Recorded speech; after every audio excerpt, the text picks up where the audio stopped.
Hello, everyone. Welcome to another exciting Tuesday evening Eventide patrons only stream. A long intro. I gotta work on that. Hi there, everybody. I'm Jason Bullman. I'm, you know me. Everybody here's been around for a while. I don't know why I introduce myself sometimes, but welcome. I'm glad to be back. The past couple of weeks have been, well, challenging is the word I would use. Challenging. Between, 2 weeks ago, we had a terrific heat wave here in Portland, and although I have air conditioning, it broke. It was the first real stress test, and it failed. So, that was bad. That was 3 days of living in intense and ending heat, and it ended Wednesday, but Tuesday was still very much still, being cooked. Nonstop. It was terrible. I don't even, it was so bad. I literally do not even remember chunks of it. Like there are parts of it that are just a blank. I'm like, yeah, I'm pretty sure I built some Legos. I sat in the heat and built Legos. That was all I had. That was all I had energy to. So, that was 2 weeks ago. And then frankly, last week was just a mess. It's been a while since I've pulled in like a 60-hour week of, overtime. But last week was one of those weeks. I can't really go into much of the details, but suffice to say I had a lot of deadlines and work due on Pathfinder Quest, a board game that we are designing. And as a result, I was pulling overtime, trying to get some things done. Lots of work to be done there.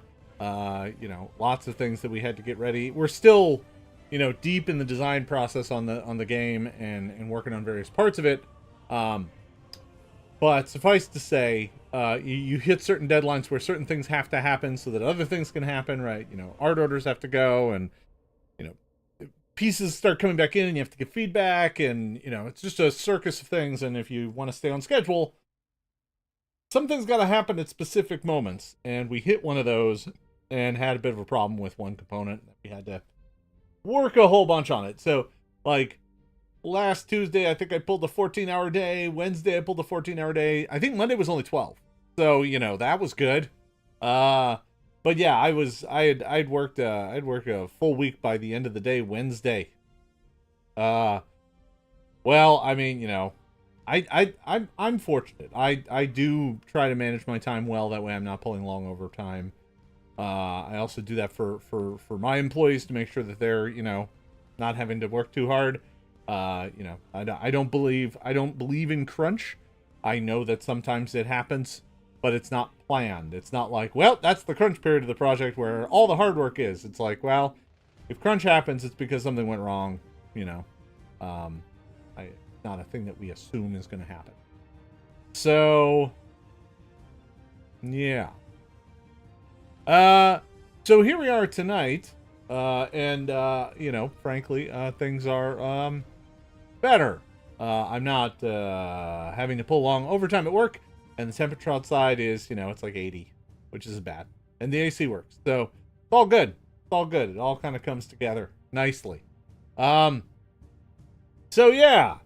Many of you might have seen that my official position at Paizo has changed slightly. I do want to say slightly.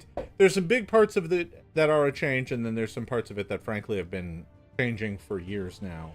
But yeah, as of Monday, I am now officially Paizo's director of games. Not just game design, but games. All games. All games go through me.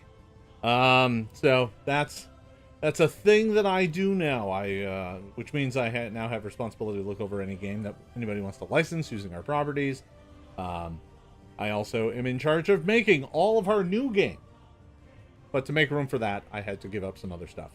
And frankly, I've been working pretty hard to, get my team in a place where it didn't need me day to day. That there were people trained up who could do the work of maintaining an RPG in kind of its midlife. In the cycle, creating more books, more feats, more spells, more monsters. And I have a good team for that. To be honest, folks, it's a little weird for me. I'm excited about the new opportunities, but weird stepping away from Pathfinder on a day-to-day basis. That's tough.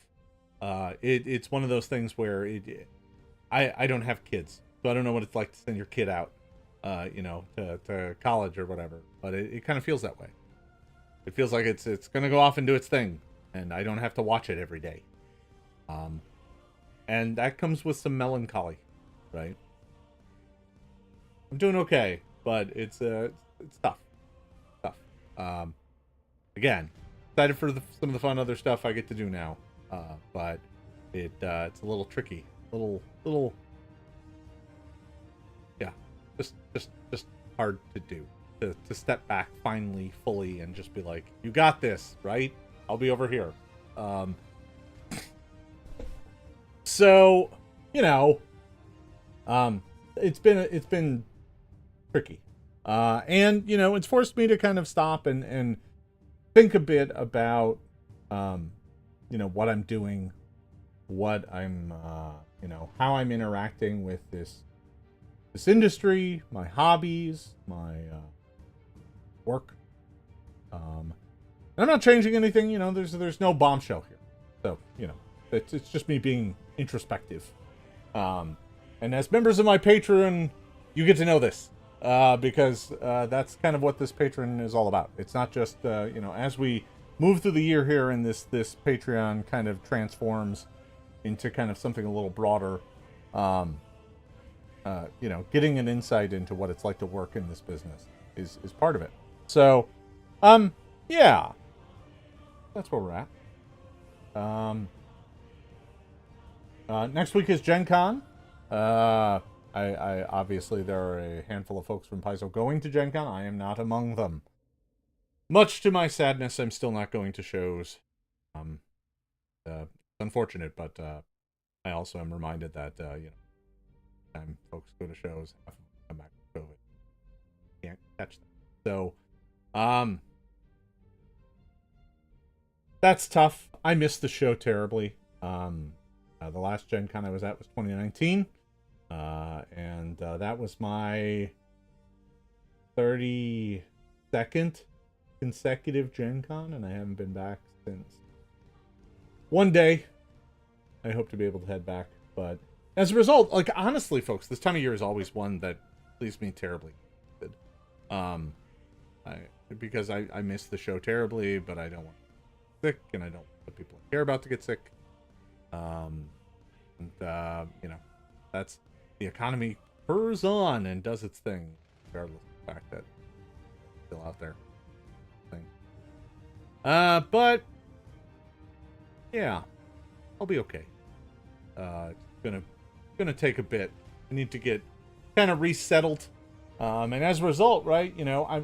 It's weird because at the same time that I'm kind of stepping back from direct involvement, I actually have more indirect involvement through freelance, right? I've got an adventure path coming up, and I'm working on another thing as well.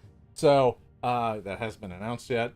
And then we've got Pathfinder Quest that's gonna do its thing through crowdfunding. And we got other games too, right? That it doesn't end with Pathfinder Quest. Pathfinder Quest is the beginning. So there's a lot of stuff coming up. But this isn't really a place to talk about that. This is a place to talk about Eventide. So one of the things, the tie through here is that, one aspect of this is that I really want to get back to kind of running some Pathfinder more regularly. Just to maintain my tie to the game. If I'm not kind of managing it and reading all the books as they're being made and stuff, I'm going to want to make sure that I keep, some sort of direct contact. And what better way to do that than through playing the best way?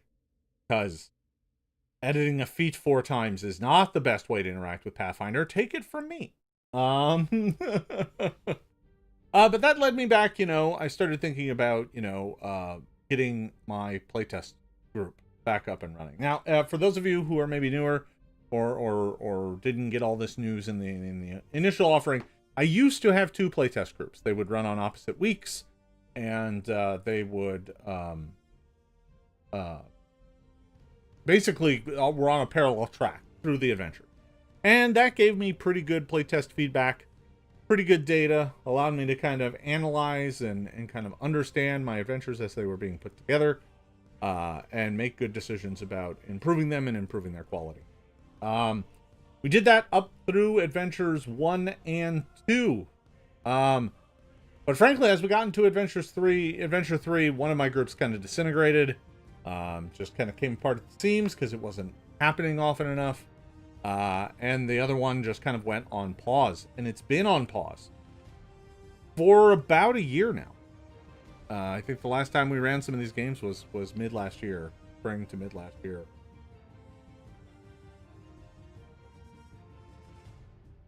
Now, the upside is my other group is still around and would be happy to jump back into playing. So I think... No, you're all good. You're all good. Sorry, I don't know. Your name doesn't appear in my chat. You're all good. No, I mean, I got happy too, right? I think, you know, I you know, Pathfinder's been my first thing. That RPG, I hate it. You know, I led the team that made the second edition of it. You know, breathed, ate, slept Pathfinder. So, you know, moving away from it is tough. So, yeah, don't worry about it. Don't worry about it. So, yeah, where was I? Playtesting. So yeah, playtesting is something I want to get back up and running. And that led me to go, okay, where were we? Trody. That's it. I don't know why Trody, but your name does not appear in my chat for some reason. So thank you. Yeah, so I started going back through my notes and files, and I was like, you know what, I just gotta dig this thing up and open it up. Hold on. Just 1 second. Realized I left my notebook just out of frame and I need to grab it. I'm going to go on break for just half a second. I'm going to be right back. I'll be right back.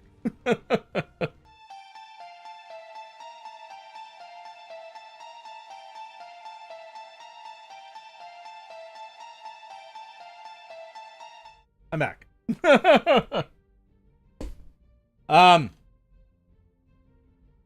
So, where was I? Yes. Playtesting. Been a long couple of days. I'm not going to lie, folks. I'm not running on a lot of stuff right now. Okay. So, I started digging back through my old adventures, and obviously we've got Wolfrin's Fate Part 1. Wolfrin's Fate Part 1 is up. It is out there. It is a thing that exists. I do not consider it 100% done, but it is, you know, but that's because nothing is ever fully done. But I am happy with the version that's out there. And for those of you, you know, who you know, maybe have only skimmed it, basically it's a dungeon crawl adventure. You're you know, kind of exploring Wolfrin's tower, and at the end you fight a big monster and you learn that Wolfrin may not be dead.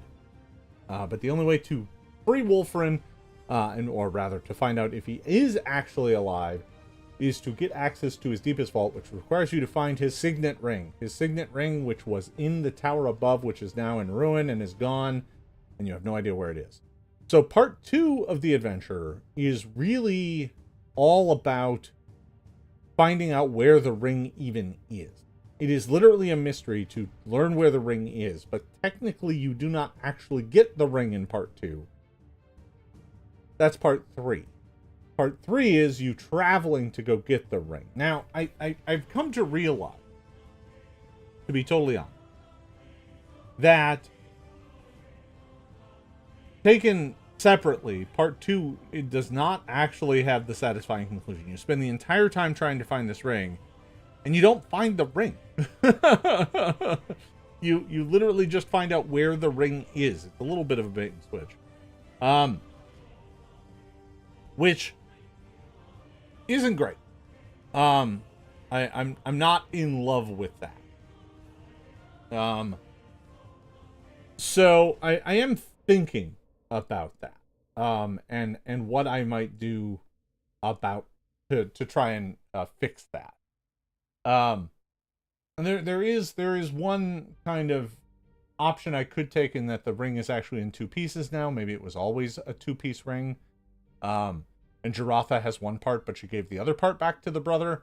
That's a possibility, right? So in part 2, you kind of go on this wild goose chase, asking around, trying to find the ring. You learn that Wolfrin had a partner, a lover, and they were madly in love with her, and she is an elf and is still alive. You can go speak with her. You learn that she gave the ring to Wolfrin's brother, but she has no idea where Wolfrin's brother is, and that was, a long time ago. The brother is undoubtedly dead by now. He was human, so it's been a long time, and that you then have to find where the brother might have lived, and you learn that he was in town when he picked up the ring. He also signed a deal to have a book he was writing printed, and you can find a copy of the book, and in the book you learn that he lived in the town of Red Thistle. So that leads you to part 3, which is the journey to Red Thistle. Now part 2 also has the Gaunts trying to stop you, and that is kind of the big story conclusion there. You learn that there is something sinister going on, that it is a more complex story than just, tracking down a ring, that there are those who are actively working to ensure that Wolfrin is not found or revived. So that's part 2. Now, I have a couple options here. One is that I could just treat in the end, this distinction doesn't matter as much because part 2 and part 3 will be all part of one adventure book. So if you don't get the ring at the end of part 2 and you get the ring at the end of part 3, it doesn't actually matter. But as separate standalone products, part 2 is pretty anticlimactic. You don't get what you were after at the end. But there is this side story that kind of takes over during all of this, and that's with the Gaunts and going down into the lair and rescuing Alipar Clifton. And that does try to be the kind of main story. It's a little challenging, though. I am contemplating doing some slight tweaks to it to possibly make it a little bit more satisfying. But it's still, the way the story currently works is you still have to go to Red Thistle one way or the other. So there's that.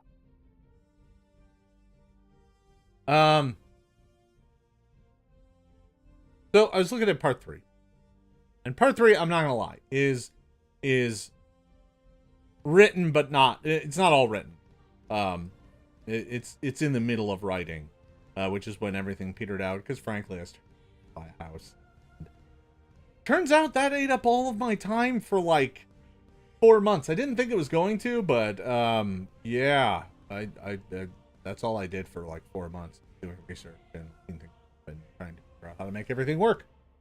So, looking at it here, the adventure starts off with preparing for the journey. You're able to go to the roaming ogre. You can buy a bunch of stuff. Then you can gather up your companions and head out. Havanok comes to talk to you, and warns you to try and make it back before winter sets in. Alipar is on the mend, and maybe gives you a gift.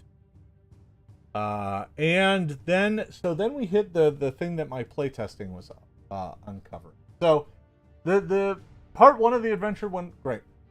Everybody loved part 1. Part 2 was also well received. The mystery and investigation was fun. It dragged a bit. It was a little slow in places, and in some of our previous sessions, we kind of went through and started doing some trimming. I've actually started doing some more kind of direct trimming. There are some things that may just disappear. It may be the sort of thing where this adventure doesn't need a red herring. Period. It just doesn't. Complicated enough. There are enough places to go to that you don't need a place that is entirely not worth going. Especially when there is already 1 or 2 places that you can go to early that don't do anything for you until later. Right? So there's that. In particular, I'm thinking about the tea shop. There's a tea shop encounter. It's not very long, but it's entirely unnecessary. It actually does not add anything to the story at all. I don't have art for it, so I'm probably just going to cut it. Doesn't fix a lot, but it's 500 words. So after chatting with Havenak, the players begin to head off into the woods. And this is, part 3 is the only part of this adventure where I've got some feedback from my players that are like, oh boy. They just didn't, they seem to run into encounters all the time that seemed entirely unrelated. Like, they could have just been like, yeah, I'm not doing that, and rode on past, and it would have been fine. And we talked about this last year when this playtesting was going on. But now looking at it with a fresh set of eyes, it's pretty clear where there are some problems. So, Havenak warns the players about the Thunder Company. Now, the Thunder Company was one of 2 mercenary groups that the PCs encounter in part 1. They're not in part 2. And then in part 3, the Thunder Company, which is kind of the meaner of the 2, the one that's more mercenary. Grablin's Lot is the other one, and they're pathetic. They're not a threat, but the Thunder Company is, and they came out this way before you. They left in the past few weeks, and they have left a trail of people who have been betrayed and ruined in their wake. And that's kind of the story that starts getting strung together, is that the Thunder Company is out here. You start getting forewarning about them and running into people who have either been wronged by them or just rubbed the wrong way by them. And as a result, by the time you reach the end of this, which is you arrive in Red Thistle only to learn that the town is being terrorized by the Thunder Company at the behest of one of the more powerful families that's trying to gain power in the cattle industry. A bunch of cattle ranchers. One of them is trying to make a power play using the Thunder Company to scare some folks into selling their herds and pulling up stakes and getting out. So you end up helping one of the families that's being terrorized by the Thunder Company in exchange for Wolfrin's ring. You help Wolfrin's family, his descendant. And that's how the adventure ends. Now, looking at what's in here, you kind of go through the nice tamed parts of the woods. You run into a Blue Panther patrol. They warn you about predators. I'm going to put a note in here that they maybe warn you about the Thunder Company as well.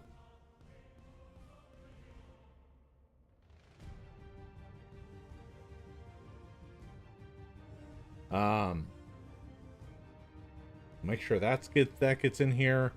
You can make camp. Oh, this has a camp system where the camping system is a little subsystem where you can either look for safety or shelter or resources, and depending on which one you look for, you have a DC on your survival check based on kind of how close the place is to civilization. Places near civilization are safer, but they have fewer natural resources because people take them, because there's people around. So the more you get into the untamed parts of the wilderness, the harder it is to find someplace safe to camp. But it's a lot easier to camp where there's plenty of food and water, because the wilds are less kind of utilized. So it does have a camping system in it. But honestly, after this, it's just a series of encounters. And yeah, I know there are some camp rules in Kingmaker. I'd have to take a look at them. My system's pretty simple, but I'd take a look. So there are a bunch of encounters here.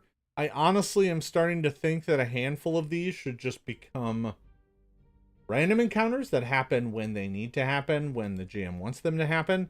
So There's some lake encounters, there's some path encounters, you run into a merchant. Reminds me I need to put a note.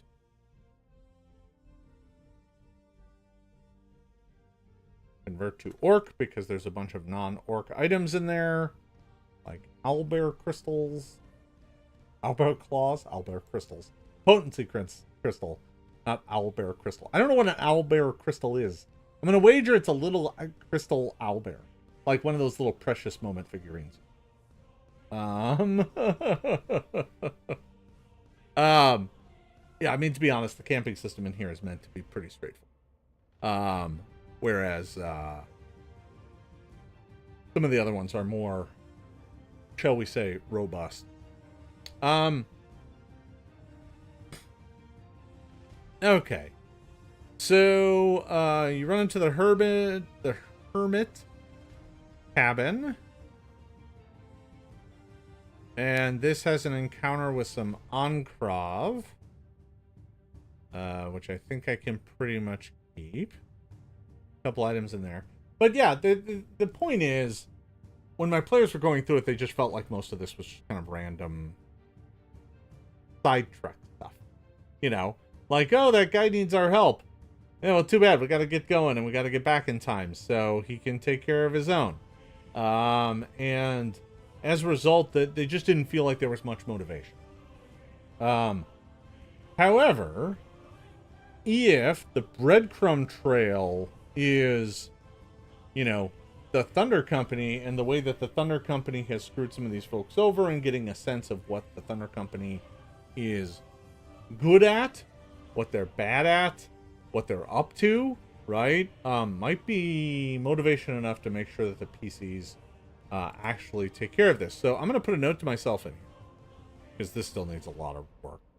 That I'm just going to put a note up here in the overview that says revise overall plot structure to revolve around a breadcrumb trail of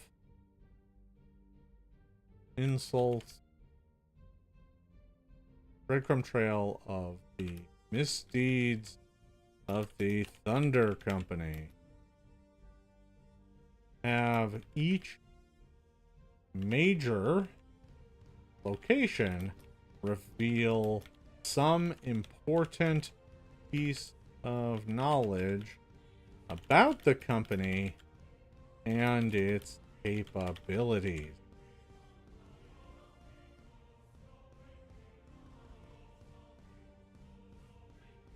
So here's the thing. Here's what I stumbled upon as an idea for this. Is that the way to make this work is that not only do you go from place to place and run into kind of the dangers of the Thunder Company. You learn about what they've done, but also at each of the major ones you learn something important about them. You learn that, you know, maybe one of them is afraid of fire. You learn that maybe the dwarf is vicious with his axe and is you know, that's his favorite weapon, right? And you just learn bits of information that when you inevitably end up having to fight them at the end of this adventure, you've got a leg up. So the question is, where does this plot go? Okay, so part 3. So okay, part 1, you explore Wolfran's tower. You learn that he's still alive, and something sinister and evil starts following. Part 2, you're looking for the ring. You learn that it's not in Wormbone. The sinister thing attacks you. You learn that there's an organization that Wolfran used to belong to that's very excited to learn that he still lives, and they would like your help. The shadowy folks move against them. You rescue them. End of part 2. You learn that you need to go to Red Thistle. Red Thistle. The first half of the adventure is a journey to Red Thistle. You do some things along the way. There's kind of a set piece encounter area where you deal with some elven ruins. This is kind of fleshing in the way that the old ruins work in the forest. They're kind of evil and haunted, the old elven ruins. Because after Eventide, the elves tried to experiment with magic and quickly found out the ways in which magic was starting to go wrong, and it led to their downfall in some places. But eventually you arrive in Red Thistle. And when you get to Red Thistle, the Thunder Company, who came out this way before you, they left Wormbone while you were doing part 2, while you were looking for the ring. And they didn't go to Red Thistle to thwart you. They don't even know you're coming. But instead, as a mercenary company, they got hired. And they've traveled to Red Thistle and have been hired by one of the cattle companies, one of the cattle ranchers, to terrorize some of the other farmers, steal some of their flock, and basically just, it's a power play. When you arrive, you get to talk to Wolfrin's family, the descendants of Wolfrin's family, who have his ring, and they still have it. But they're not just willing to give it to you. They want your help, because they're in a bit of trouble, because their cattle, because Wolfrin's family are cattle ranchers, which is one of the main reasons why Wolfrin left to go be a wizard, because he didn't want to grow up to be a cattle rancher.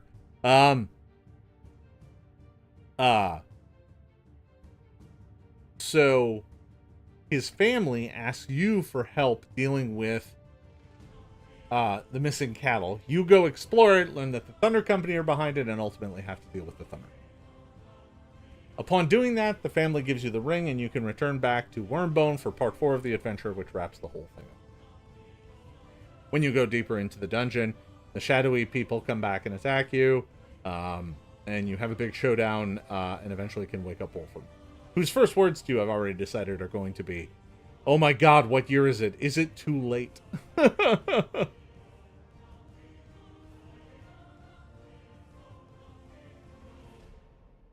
So yeah, it's not really a competition. It's that they're being mercenaries, and you have to stop them. So there's that. So yeah, that's. But I've realized that what part 3 needs to make it more cohesive, is you. I'm thinking now there are 4. One for each member of the Thunder Company. Because, let me pull up the members of the Thunder Company. Wolfram's Fate, Part 1. Company description is at the end. One of these appendices.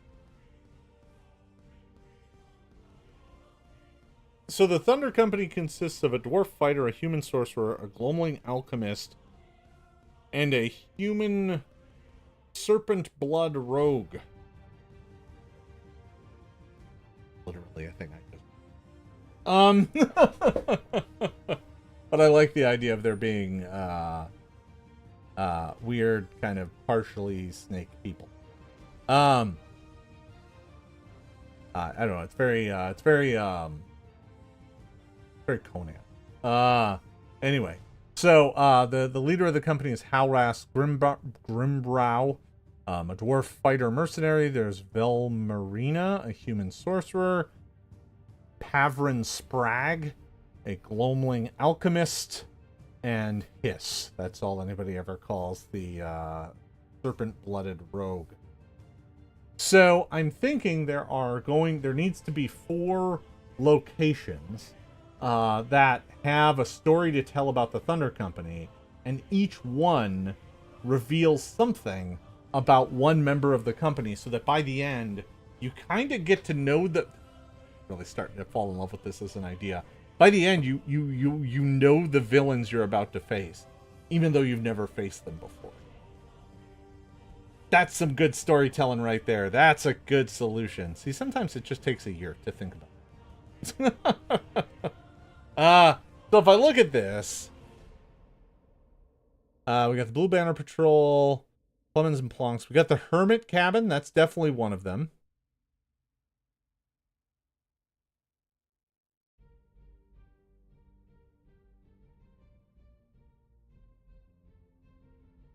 Owned by Thunder Company. Learn about one member here. That's definitely one of them. There is also a barge. There's a hunter. All right, so things you encounter. There's the hermit cabin. There's a merchant called Clement and Plonks. Plonks is the name of his donkey. Clement is the merchant. I am establishing this character. This encounter will stay in here because Clement and Plonks is a character I want to bring back in the future. Because it's dumb. It's a merchant who talks to his donkey. That's it. That's the shtick. He's got a donkey and he talks to it as if it's a person. And maybe it is. There's a barge captain. This might be one of the people that you can learn more about. There's some mephits that attack. You go through an old elven way gate that does some weird stuff. There's a hunter making camp who's dealing with who's looking to hunt down some werewolf. This is a double bluffing. This is an encounter where you think the hunter might be the threat, but he's not. He's actually hunting werewolves to it. So I do think this is another good spot, and I know what the last spot is.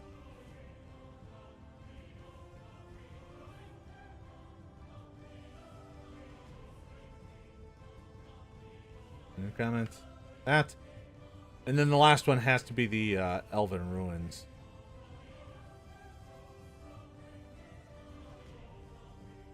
So, if I space that out the right way and make sure I've got encounters between them, that might mean moving some things around.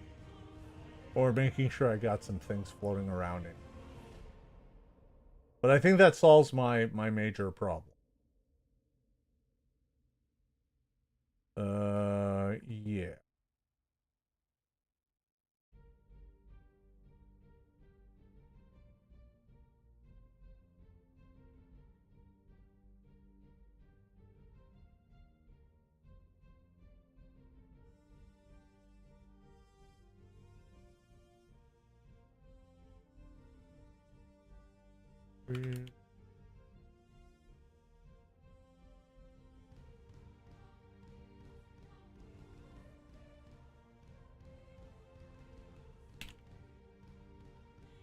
Sorry, just leaving myself a quick note there about that and how that needs to work. Okay, so basically, this is where the playtesting is at. And just looking at it, I am now reminded of, frankly, some of the cool things that are coming. So, just doing this here tonight has kind of raised my excitement. I don't want to raise it too much, because one or two of the members are going to Gen Con, so I will not be able to get this thing up and running probably until mid-August, which is good because I have another freelance thing I want to knock off my plate, and then I'll be able to get back to writing this. So that's good stuff. I'm going to go ahead and save this right now. So one of the things I mentioned was that I could use more playtest feedback. Genuinely could. So I think we're gonna start it like this. Folks who have part 1, if you want to form your own playtest group and play part 1, that would be great. You have access to most of the character generation rules, most of the special things through the Minotaur Games website.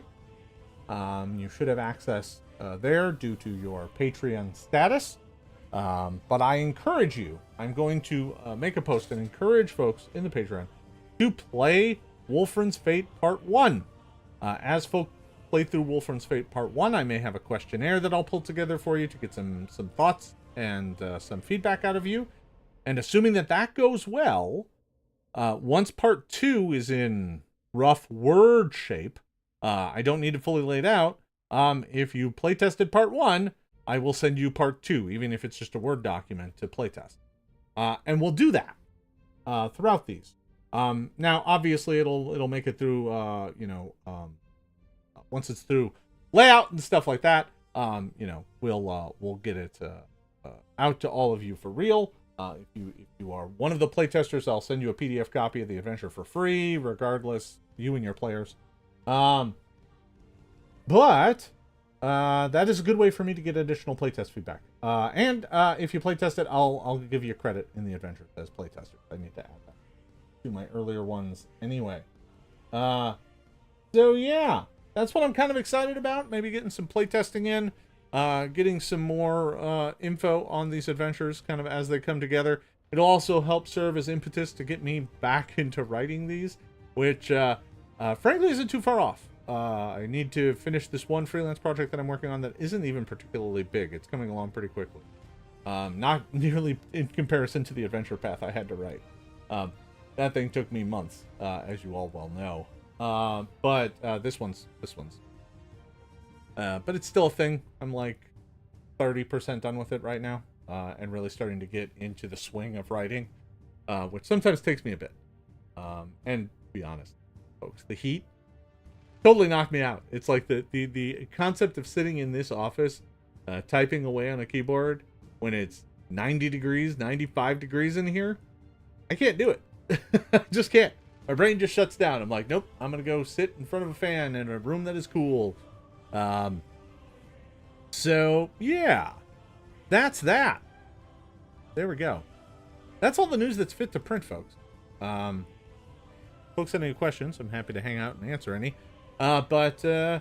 Yeah, that's what I got right now. I'm going to be firing back up the playtesting. As a matter of fact, to mark this momentous occasion, I am going to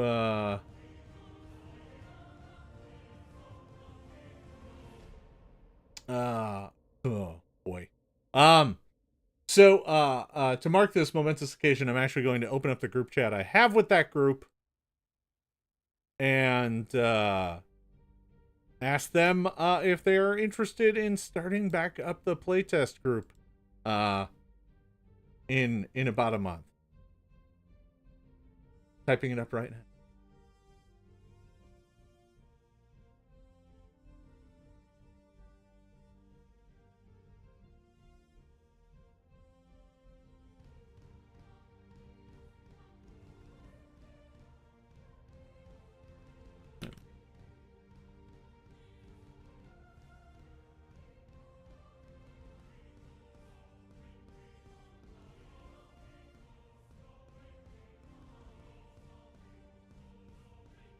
It is done. I've requested it. Alright, folks. That's all I got here today. Folks, I want to thank you for your continued patronage. I know it's been rough. I know it's been a bit slow going and a little bit of a stutter stop, but I am genuinely excited to get this stuff back up and running. I'm also excited to kind of bring some other things into the mix as we get into the fall and roll into the holiday season. So, folks, I want to thank you all for hanging out. Thank you for watching. I got to get ready here for my next stream starting here in just a little bit. So I'm going to end this one a hair early just to make sure I've got all the time I need. So thank you for watching. Thank you for your continued patronage. It really does mean a lot. This wouldn't be happening without you. So thank you. We will see you